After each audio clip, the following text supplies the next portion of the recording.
Welcome back to the channel. If you enjoy powerful, emotional stories of betrayal and redemption, please hit like, subscribe, and share this with someone who needs to hear it.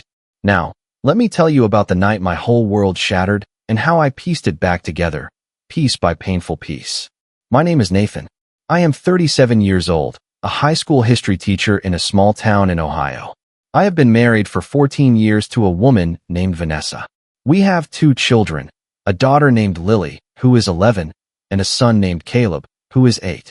For most of those 14 years, I thought I had a good marriage. Not perfect, because no marriage is perfect, but good. We laughed together. We fought about stupid things like whose turn it was to take out the trash. We made up. We raised our kids. We planned vacations we could barely afford. Normal life. Ordinary life. The kind of life you see in commercials for laundry detergent. But looking back now, I can see the cracks. They were there for a long time. I just didn't want to see them. Vanessa is beautiful. That was the first thing I noticed about her when we met at a friend's barbecue 15 years ago. She had long dark hair, green eyes that sparkled when she laughed, and a smile that could make you forget your own name. She was a marketing executive for a regional retail chain, ambitious and driven. I was a teacher, steady but not flashy. She used to say that she loved my stability, my calmness. I was her rock, she said. I believed her. The crack started about 3 years ago. Vanessa began working late more often. At first, it was once a week, then twice, then 3 times. She said her company was launching a new campaign, and she was needed. I believed her because I wanted to believe her. She started going to the gym at strange hours, 6 in the morning, 9 at night. She bought new clothes, expensive ones, the kind she used to say were a waste of money. She got a new haircut, started wearing makeup even on weekends. I told myself she was just feeling good about herself. Every woman has the right to feel good about herself, right? But then came the small signs. The ones you can't ignore no matter how hard you try. She would turn her phone away from me when she was texting. She would take calls in the other room, speaking in a low voice. She stopped wearing her wedding ring around the house, saying it irritated her skin. And she stopped looking at me. Not in an angry way. Just past me. Like I was a piece of furniture that had always been there and would always be there. I tried to talk to her. I really did. I would ask, is everything okay? You seem distant. She would kiss my cheek and say, I'm fine, Nate. Just tired. Work is crazy. I would accept that because I wanted peace. I didn't want to be the jealous husband, the paranoid husband, the one who accused his wife of something she wasn't doing. But my gut knew. My gut was screaming at me every single day. The confirmation came on a Tuesday in October. Vanessa had left her laptop open on the kitchen table. She had forgotten to close her email. I wasn't snooping. I swear I wasn't. I was looking for a recipe she had saved for the school bake sale, and I saw an email from a name I didn't recognize. Marcus. The subject line was, last night was perfect. My heart stopped. I stood there for what felt like an eternity, staring at that subject line. Then I clicked on the email. I know I shouldn't have. I know it was an invasion of privacy. But I had to know. I had to see if the screaming in my gut was real. The email was short. Vanessa, I can't stop thinking about you. Last night was perfect. Can't wait to see you again. Same time, same place. Love, Marcus. Love. He signed it with love. I closed the laptop. I walked to the bathroom. I threw up. Then I sat on the floor for a long time, my back against the cold tile, trying to breathe. My hands were shaking. My vision was blurry. I felt like I was having a heart attack. When I finally stood up, I looked at myself in the mirror. My face was pale, my eyes were red. I looked like a stranger. And I made a decision. I was not going to confront her. Not yet. I was going to be calm. I was going to be smart. I was going to gather evidence, protect my children, and then I was going to destroy the life she had built on my broken heart. That was the beginning of my reckoning. Over the next 4 months, I became a detective. I didn't hire a private investigator because I couldn't afford one on a teacher's salary. Instead, I used what I had. I checked our phone records online. I saw the same number over and over again, sometimes dozens of times a day. I looked up the number and found it belonged to a man named Marcus Webb, a regional sales director for a pharmaceutical company. I found his social media profiles. He was handsome, in his early 40s, divorced, with a flashy car and a condo downtown. He posted photos of himself at expensive restaurants, on golf courses, at charity galas. He was everything I wasn't. Flashy, wealthy, exciting. I started keeping a journal. Every time Vanessa went out late, I wrote down the date, the time, what she said, and what I suspected. Every time she got a text at midnight and smiled at her phone, I wrote that down too. I took screenshots of our phone records. I saved her location history from our shared family tracking app. She didn't know I had access to it. She had set it up years ago for safety, and she never turned it off. I watched as her location pinged at hotels, at restaurants she had never mentioned, at his condo. The evidence piled up. I felt sicker with each new discovery. But I didn't confront her. I didn't cry in front of her. I went to work. I made dinner. I helped Lily with her math homework. I read bedtime stories to Caleb. I kissed Vanessa on the cheek and said good night, like nothing was wrong. It was the hardest acting job of my life. Meanwhile, I started planning. I consulted a lawyer, a sharp woman named Ms. Delgado who had handled my friend's divorce a few years ago. I showed her my evidence. She whistled. "Nathan," she said, "you have enough here to get full custody, the house, and alimony. But you need to be careful. You can't just take the kids and leave. That could be considered parental kidnapping if not done properly." I nodded. "I know. That's why I'm here. I want to do this the right way. I want my children to be safe, and I want her to face the consequences of her choices." Ms. Delgado helped me file a petition for divorce. It was a long, complicated process. We had to wait for the right moment. We had to make sure that when I left, I had a place to go, a support system, and a legal basis for taking the children. I found an apartment. It was small, 2 bedrooms, in a quiet complex across town. I furnished it slowly, with secondhand furniture and new beds for the kids. I told Vanessa that I was helping a colleague move, that I was storing boxes for a friend. She didn't ask questions. She was too busy with Marcus. I also started recording conversations. Ohio is a one-party consent state, which meant I could legally record any conversation I was part of without telling her. I bought a small voice recorder and kept it in my pocket. I recorded our conversations at dinner, her phone calls in the other room, when she left the door open, her late-night arrivals. Some of it was mundane, but some of it was damning. I caught her telling a friend on the phone, "Marcus is everything Nathan isn't. He's passionate. He's spontaneous. Nathan is just safe." Safe. She said safe like it was a dirty word. The night of the reckoning arrived in February. It was a cold, snowy Saturday. Vanessa had told me she had a work dinner that evening. She spent an hour getting ready. She wore a red dress that I had never seen before, high heels, and expensive jewelry. She looked beautiful. She always looked beautiful. "Don't wait up," she said, kissing my cheek. Her lips were cold. "I won't," I said. She left. I watched her car drive away. Then I went to work.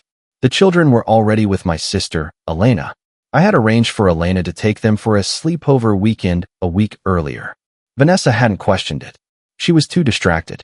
I had already packed their favorite clothes, their toys, their school supplies. I had moved everything to the new apartment over the past few weeks, a few bags at a time, hidden in the trunk of my car. I wrote a note. I placed it on the kitchen table, right where she would see it when she came home. The note said, "Vanessa, I know about Marcus. I know about the hotels, the lies, the late nights. I have evidence of everything. The children are safe with my sister. I have filed for divorce. Do not try to find us. My lawyer will contact you. You broke our family. Now I am protecting what's left of it. Nathan." I left my wedding ring on top of the note. Then I took one last look around the house. The family photos on the wall, the drawings on the refrigerator, the dishes in the sink. My life for 14 years, reduced to a note and a ring. I walked out the door and drove to the new apartment. My sister was there with the kids. Lily and Caleb were watching a movie, eating popcorn. They looked happy. They didn't know yet. I told Elena to take them to her house for the night. I needed to be alone. She hugged me. "You're doing the right thing, Nate," she said. "She doesn't deserve you." I nodded, but I wasn't sure. I wasn't sure of anything anymore. I sat in the dark apartment, waiting.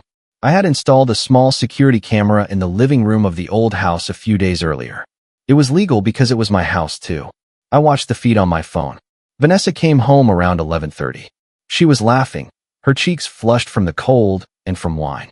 She walked through the front door, kicked off her heels, and called out, "Nate? I'm home." Silence. She called again. "Lily? Caleb?" Silence. She walked into the kitchen. I watched her stop in front of the kitchen table. I watched her pick up the note. I watched her read it. Her face went from confused to pale to horrified. She dropped the note. She picked up my wedding ring. She stared at it like it was a snake. Then she screamed. A raw, animal scream that I could hear even through the camera's tiny speaker. She grabbed her phone and called me. It went straight to voicemail. I had turned off my phone. She called again and again. Then she called my sister. Then she called her mother. I had already spoken to her mother earlier that day, told her everything, showed her the evidence. Her mother was heartbroken but not surprised. She told me later that Vanessa had always been selfish, always needed attention, always craved excitement. I hadn't seen it, but her mother had. On the camera, I watched Vanessa fall apart. She paced the kitchen, crying, screaming, knocking things off the counter. She threw a wine glass against the wall. She collapsed onto the floor, clutching the note, sobbing. I felt nothing. That was the strangest part. I expected anger, or satisfaction, or even a twinge of pity. But there was only emptiness. She had hollowed me out over the past year, and now I was just a shell. I turned off the camera and went to sleep on the new couch. I didn't dream. The next morning, my phone exploded with messages. Vanessa had texted me 23 times. They ranged from, "I'm so sorry," to "How could you do this to me?" to "Please, let me see my children." I didn't respond to any of them. Ms. Delgado had told me not to engage. All communication was to go through her. Vanessa showed up at my sister's house that afternoon. I know because Elena called me, panicked. "She's here, Nate. She's banging on the door. She's screaming. The kids are scared." I told Elena to call the police. She did. The police arrived, talked to Vanessa, and told her to leave. They explained that there was a pending custody order and that she could not take the children without a court's permission. Vanessa left, but not before shouting that she would ruin me, that she would take everything I had. I wasn't scared. I had the evidence. I had the law on my side. I had my children. The legal battle that followed was brutal. Vanessa hired a top divorce lawyer, a man named Sterling who had a reputation for being aggressive. He tried to paint me as a controlling, paranoid husband who had fabricated evidence. He argued that I had kidnapped the children, that I had alienated them from their mother, that I was unstable. But Ms. Delgado was prepared. She laid out the evidence piece by piece. The phone records, the location history, the recordings, which were legal, as we established, the photographs I had taken of Vanessa and Marcus together. I had driven past his condo one night and seen them kissing in the parking lot. I had taken pictures with my phone. They weren't professional, but they were clear enough. Vanessa tried to deny everything. She said Marcus was just a friend. She said I was paranoid. She said the texts were innocent. But then Ms. Delgado played a recording of Vanessa talking to her friend, the one where she said Marcus was everything Nathan isn't. The courtroom went silent. Vanessa's face turned red, then white. Her lawyer whispered something in her ear. She put her head in her hands. Judge Morrison, an older woman with gray hair and sharp eyes, looked at Vanessa with something like disappointment. "Mrs. Coleman," she said, Coleman was my last name, "do you have anything to say for yourself?" Vanessa stood up. She was crying. "I made a mistake," she said. "I was lonely. Nathan worked all the time. He didn't pay attention to me. Marcus made me feel special. But I love my children. I love them more than anything. Please don't take them from me." I wanted to scream. I worked all the time. I worked a standard 40-hour week as a teacher. I came home every day at 4. I made dinner. I helped with homework. I went to every soccer game, every school play, every parent-teacher conference. She was the one who was never there. She was the one who chose Marcus over her family. But I didn't scream. I sat quietly, my hands folded, and let Ms. Delgado speak for me. Judge Morrison granted me temporary full custody. Vanessa was allowed supervised visitation twice a week, for 2 hours each time, at a neutral location. She was ordered to pay child support based on her income. The final decision would come later, after a full custody evaluation. That was the first victory, but it was not the end. The custody evaluation took 3 months. A social worker named Mrs. Patterson visited both homes, interviewed the children, talked to teachers and neighbors. She watched Vanessa during her supervised visits. She watched me during my daily life with the kids. During those 3 months, I focused on healing. I took the children to therapy. Lily was angry. She understood that her mother had done something bad, even though I didn't give her the explicit details. She refused to talk to Vanessa during the supervised visits at first. She would sit in the corner, arms crossed, glaring. Caleb was confused. He missed his mom. He would cry at night, asking why she couldn't come home. I held him and told him that sometimes grown-ups make mistakes, and that we needed some time apart to figure things out. I went to therapy myself.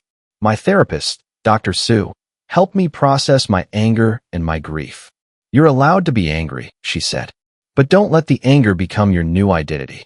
You are more than the man she betrayed. I started running. Every morning at 6, I would go for a run, even in the cold. The physical exertion helped clear my mind. I lost 15 pounds. I started sleeping better. I became a better father because I was no longer carrying the weight of suspicion and fear. Vanessa, meanwhile, was spiraling. Her affair with Marcus ended as soon as the divorce became public. Marcus was married too, I discovered. His wife filed for divorce as well, and Marcus cut off all contact with Vanessa to save his own marriage. It didn't work. His wife left him anyway. But Vanessa was left with nothing. No lover, no family, no home. She lost her job. The company she worked for had a morals clause in its employment contract, and when the affair came to light, they fired her. She tried to find another marketing job, but the scandal followed her. She ended up working as a cashier at a grocery store, making minimum wage. She moved out of our house, the house I was still paying the mortgage on, because Judge Morrison had ordered me to maintain it until the divorce was final. Vanessa rented a small one-bedroom apartment in a rundown part of town. She looked haggard, aged 10 years in a few months. The beautiful woman I had married was gone, replaced by someone hollow and lost. I saw her at the supervised visits. I had to be there because the court said the supervisor had to be a neutral party, but I could observe. I would sit in the corner of the visitation room, grading papers or reading a book, while Vanessa played with the children. She would try to talk to me, but I would shake my head. This is for the kids, Vanessa, not for us. She would nod, tears in her eyes, and go back to playing with Caleb. The final divorce hearing came 6 months after the separation. By then, the children had adjusted to the new routine. Lily was doing better in school. Caleb had stopped crying at night. We had built a new life in the small apartment, and I had even started to make it feel like home. I painted the kids' rooms their favorite colors. I hung up their artwork on the fridge. I bought a small Christmas tree and decorated it with them.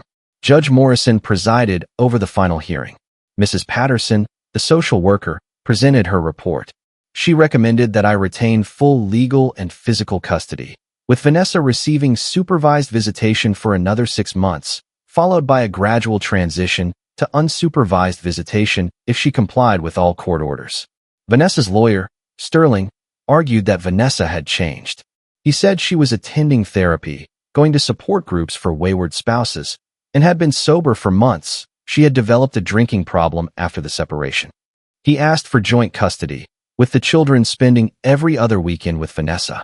Ms. Delgado countered that Vanessa's instability, her history of deception, and her financial situation made her unfit for unsupervised visitation. She pointed out that Vanessa still hadn't paid the court-ordered child support because she was barely making ends meet. She argued that uprooting the children from their stable home with me would be detrimental to their emotional health. Judge Morrison took a week to deliberate. That week was torture. I couldn't sleep. I couldn't eat. I kept imagining worst-case scenarios. What if the judge gave Vanessa joint custody? What if the children had to spend weekends in her tiny apartment? What if they were exposed to her instability? On the final day, I sat in the courtroom with my hands shaking. Vanessa sat across the aisle, looking thinner than ever, her eyes red from crying. Her mother was there, sitting behind her, looking sad and tired. Judge Morrison entered, and everyone stood. She spoke for 20 minutes. She reviewed the evidence, the testimony, the social worker's report. She talked about the importance of children having relationships with both parents, but also the paramount importance of their safety and stability. Then she looked at Vanessa. "Mrs. Coleman," she said, "you have caused significant harm to your husband and your children. Your actions demonstrate a pattern of selfishness and deception. However, the court believes in rehabilitation and second chances. Therefore, I am awarding full legal and physical custody to the father, Nathan Coleman. The mother shall have supervised visitation for the next 6 months. After that, if she has completed all court-ordered programs and maintained stable housing and employment, she may petition for unsupervised visitation. A final review will be held in 1 year." Vanessa burst into tears. I felt a wave of relief so strong that I almost collapsed. I looked at Ms. Delgado, who nodded and gave me a small smile. That was the second victory.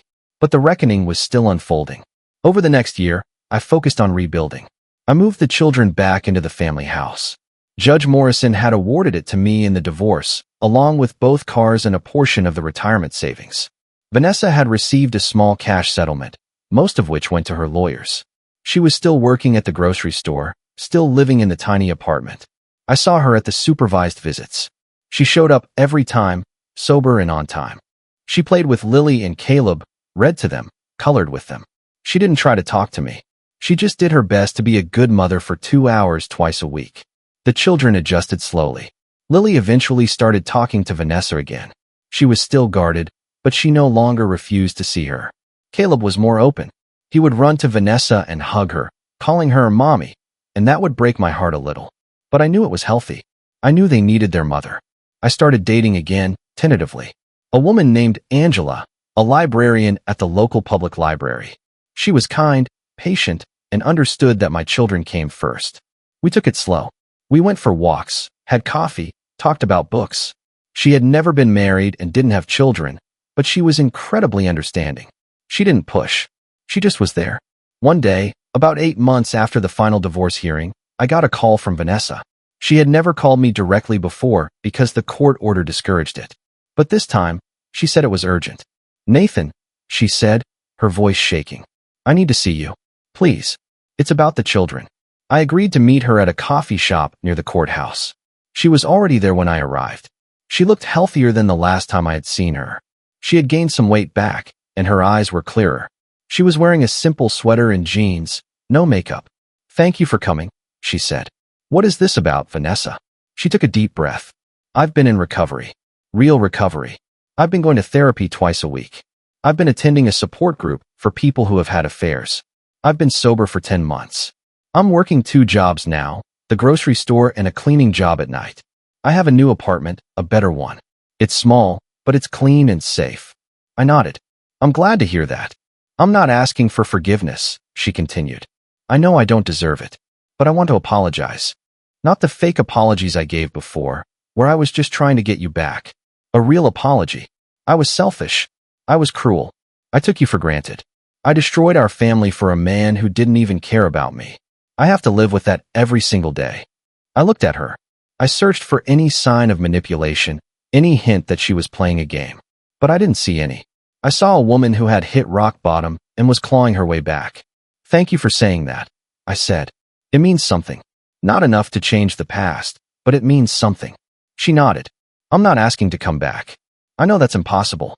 But I'm asking if you would consider letting me see the children more. Unsupervised. I have a stable apartment, a steady job, and I've been sober. The court-appointed social worker can vouch for me." I was quiet for a long time. Then I said, "I'll think about it. I'll talk to the children's therapist. If she thinks it's a good idea, I'll consider it." Vanessa cried. She thanked me over and over. And then she left. I sat in that coffee shop for an hour, staring at the wall.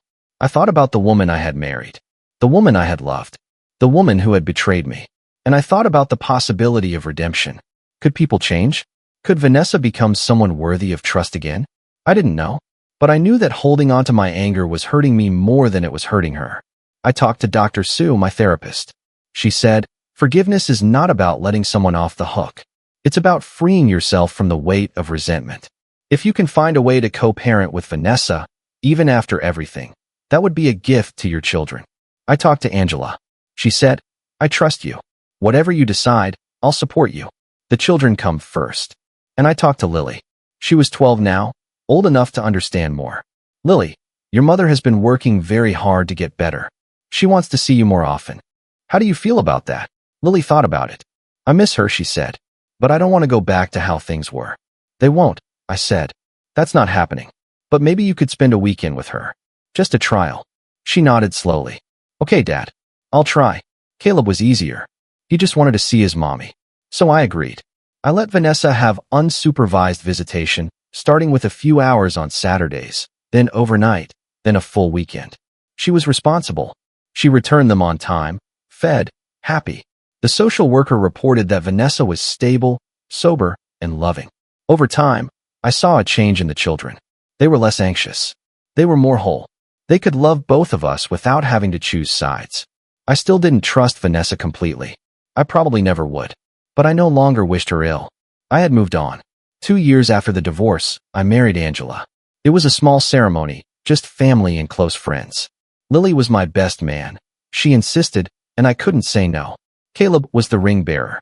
My sister Elena cried happy tears. And Vanessa sent a card. It said, "I'm so happy for you, Nathan. You deserve this. Thank you for giving me a second chance with our children. I will always be grateful." I kept the card, not because I was sentimental, but because it was proof that people can change, that even the deepest wounds can heal if you give them time and space. The children split their time between my house and Vanessa's apartment.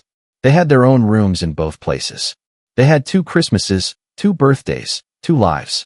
It wasn't what I had imagined when I said, "I do" 14 years ago, but it was something. It was a new kind of family, built on the ruins of the old one. And me? I learned to let go. Not of the pain, exactly, but of the need to be right, to be vindicated, to be the victim. I learned that revenge is a hollow victory. The real victory was building a life where my children felt safe, loved, and free from the battles of their parents. Vanessa, to her credit, kept getting better. She never remarried, but she found a purpose.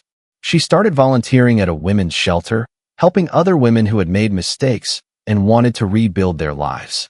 She told me once, "I can't undo what I did to you, but I can try to help someone else avoid the same path." I respected that. I didn't love her anymore. That part of me had died the night I read that email. But I respected her. The final reckoning was not what I had planned. I thought it would be a dramatic scene of triumph, with Vanessa begging for mercy and me walking away into the sunset. But real life is messier than that. The reckoning came slowly, in small moments. A child's smile. A quiet evening without tension. A conversation that didn't end in tears. The ability to look at Vanessa without feeling my stomach turn. That was my grand reckoning. Not revenge. Not punishment. But peace. I want to share one more moment with you. It happened about 3 years after the divorce, on Lily's 15th birthday. We had a small party at my house.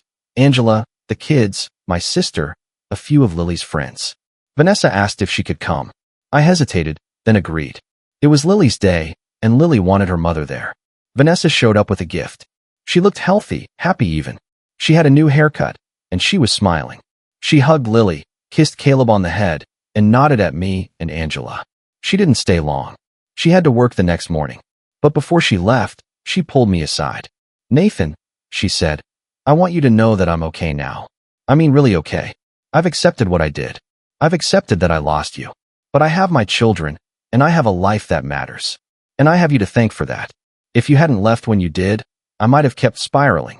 I might have lost everything. You saved me, in a way. Not by staying, but by leaving." I didn't know what to say. I just nodded. She smiled, a real smile, the kind I hadn't seen in years. "Take care of yourself, Nathan. You deserve all the happiness in the world." Then she left. I stood in the doorway, watching her drive away. I thought about that night, years ago, when I watched her on the camera, falling apart in the kitchen. I thought about the note I left, the ring I abandoned. I thought about the months of pain, the legal battles, the sleepless nights. And I thought about this moment. This quiet, ordinary moment of peace. My mother used to say that the opposite of love is not hate. It's indifference. When you stop caring enough to be angry, that's when you know you've truly moved on. I wasn't quite indifferent to Vanessa. I still cared about her as the mother of my children. But I wasn't angry anymore. The anger had faded, replaced by something softer. Something like acceptance. Angela came up behind me and put her hand on my shoulder. "You okay?" she asked. "Yeah," I said. "I think I finally am." So if you're going through something similar, if you've been betrayed by someone you loved, I want you to know this. It gets better. Not overnight, and not without work. But it does. You have every right to be angry, to walk away, to protect yourself and your children. But don't let the anger consume you. Don't let the betrayal define you. You are more than the worst thing that happened to you. And sometimes, the best revenge is living well. Thank you for listening to my story. If it touched you, please like this video, subscribe to the channel, and share it with someone who might need to hear that they're not alone. Take care of yourselves, and remember, even in your darkest moment, you have the strength to rise.